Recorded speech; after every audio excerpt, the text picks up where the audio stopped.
umandar. Ayan o. Parang nahirapan siyang umandar. Ano pa? Ayan o.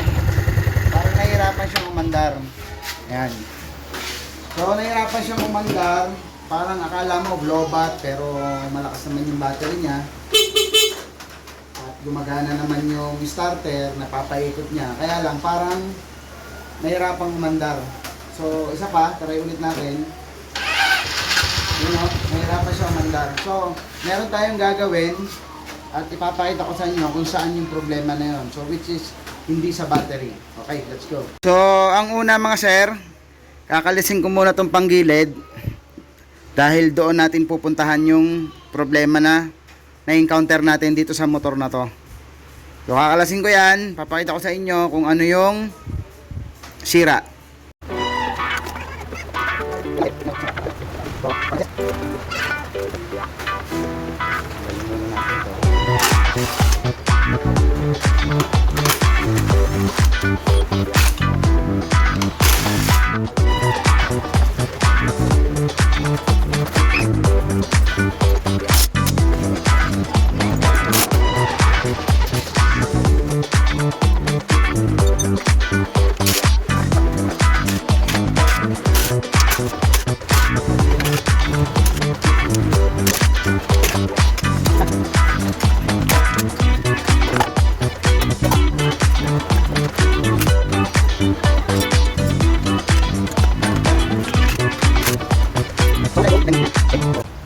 So ito yon guys, itong mechanism na to, yan yung may problema. Tanggalin natin to, starter, gear, and then tanggalin natin to.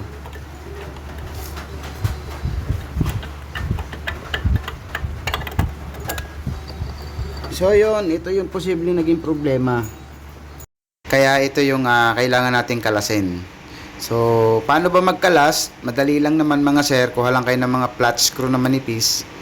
Then yan, tanggalin nyo lang. Sungkit-sungkitin nyo lang yung mga roller at saka yung spring.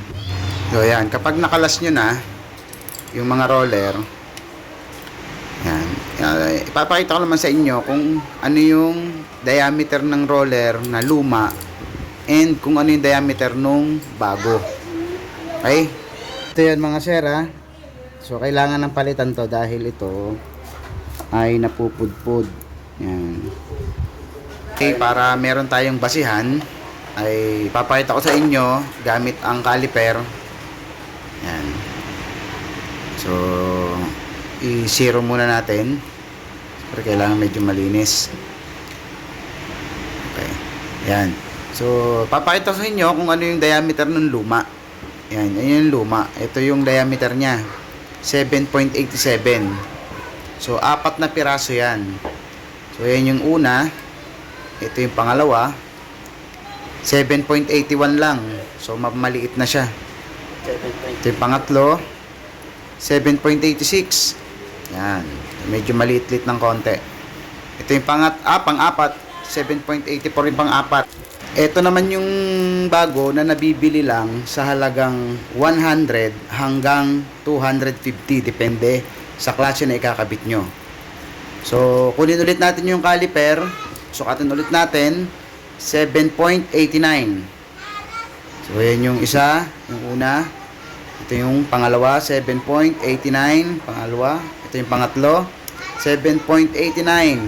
Pang-apat. So 7.89. So pare-pares yung diameter niya. Kaya swak na swak. Ito yung luma ha. 7.81.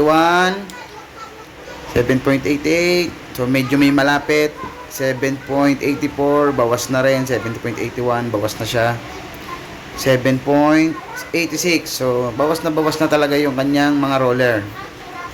Kaya medyo dumudulas na siya dahil hindi niya na nailalak yung Bendix kit. Next natin kakabit itong mga spring at saka yung roller. So mga sir, hindi ko na iisa-isahin kung paano ikabit yan dahil baka mainip kayo doon sa aking video. So, shortcut na natin. Mag-install lang tayo ng isang set hanggang dalawa. And then, move na tayo doon sa paano naman ibabalik yung ating Bendix kit doon sa ating mga motor. So, ganun lang. Ganito lang yan. Gamit ka lang ng screwdriver. Tapos, pasok mo lang yung una yung spring. Pwedeng isabay mo na yung cap. And then, ilalagay na natin yung roller. So, yan. Kung hindi ko na natatapusin lahat para makamove na tayo doon sa paano ba ibabalik yung assembly na yan. So, yun. Ganun lang kasimple mga sir. Okay? At eto na nga, naikabit na natin lahat. Medyo himas-himasin nyo yung konti yung mga roller para ma-verify nyo kung gumagalaw. Alright? Ito na nga, ibabalik na natin. Salpak lang. Yan. Para maikot nyo ng konti para pumasok yung Bendix kit. Balik na natin yung gear from starter to starter kit. Yan. Lagyan natin ng lock. Then, higpitan. Higpitan nyo lang. Huwag nyo kakalimutan hindi higpitan yan. And yan. Manual torque. Balik na natin yung pulley nya. Pulley set. Yan. Belt. Drive phase. Okay. Yung tornilyo. Kita natin. Then, filter nyan. Higpitan. Para okay na okay. Then, start natin ng konti para lumapat yung mga belt. Okay na. So, tumatakbo na siya. Ang dali pang start. Okay, this time, another check. Start ulit natin para ma-verify natin kung talagang effective yung ginawa natin. Yun. Alright. Ayos. Ilagay na natin yung mga cover at para matapos na itong ating video. Higpit lang ng higpit. Mabilisan lang. Para hindi mainip yung mga viewers. Ayan. Konting oras na lang. Konting minuto. Matatapos na. Okay. Okay, testingin natin kung yun talaga naging problema. Start. Wow! Yun. Panalo. One more time. Okay. Start. Isa pa. Isa pang testing. Alright. Ganun kabilis. Napaka-quick start na.